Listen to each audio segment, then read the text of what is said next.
Hi, I'm Joe Sturza, and this is Ask the Doctor.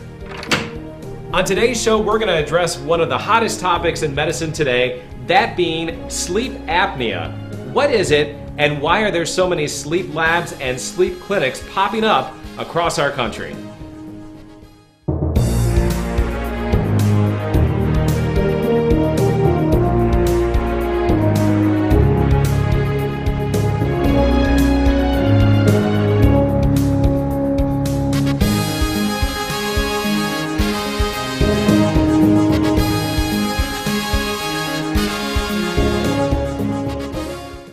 For Ask the Doctor, we have requested that Dr. Klein give a brief overview of obstructive sleep apnea in the manner he teaches students as an associate clinical professor at Michigan State Medical School.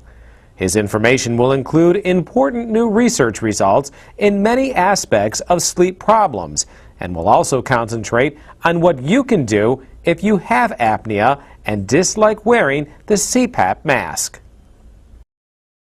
With us today is Dr. Richard Klein, who lectures worldwide on headaches, pain, concentration problems, and many medical dysfunctions, disorders, and problems. Now, he's going to tell us how medicine today is relating many of these problems to a lack of proper sleep. He teaches the residents at St. John and Henry Ford hospitals and lectures in many countries at professional sleep and pain conventions. Welcome, Dr. Klein. Thank you for joining us today. Thank you, Joe. I'm really pleased to be able to be here today and speak on a topic that's relatively recent in its importance on the medical scene, but has been unfortunately affecting the overall health of millions of people for a very long time. We just didn't know about it.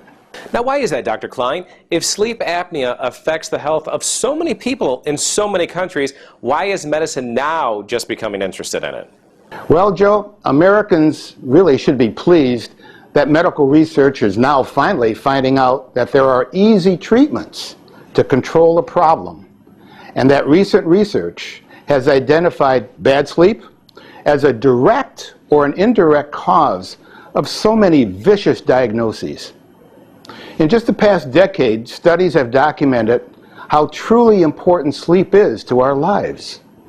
A lack of quality sleep is now understood to be related to high blood pressure, stroke, heart attacks, type 2 diabetes, concentration problems, irritable bowel syndrome, ADD, fibromyalgia, temporomandibular disorders, and a long list of other problems that affect our jobs, our marriages, and our quality of life.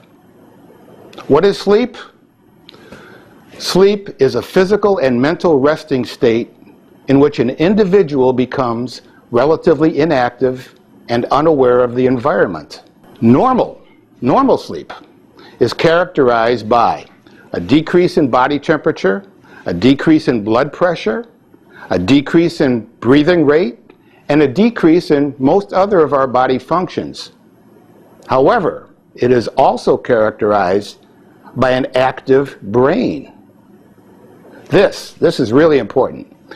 If our body is resting, relaxing, healing, and inactive during sleep, we certainly don't want our brain to snooze.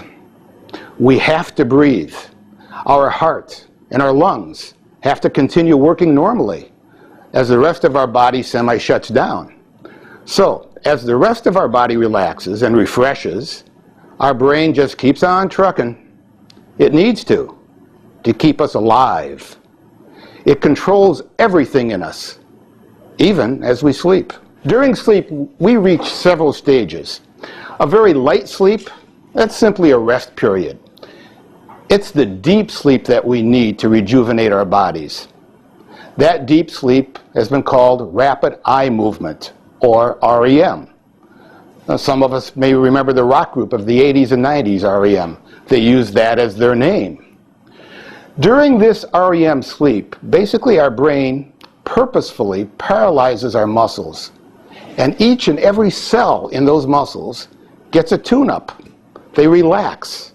The bloodstream flows into the tissue and flushes out the normal buildup of sludge. Those byproduct chemicals that build up in the cells throughout the day because of our normal activities. When that happens, we wake up refreshed and ready to face a new day. Have you ever walked into a room of a small child in your family? They might wake up and smile at you if they're in light sleep. But if they're in deep REM sleep, you can actually pick them up and they're like a rag doll. They won't wake up. They're limp. They don't want to wake up. They're in REM sleep. We all need an hour or so of it each and every night. It's not the quantity of sleep that we get that counts. It's the quality of sleep that makes a difference in our lives. Remember, always ask your doctor so we can maintain a healthy community. I'm Joe Sturza. Thanks for watching Ask the Doctor.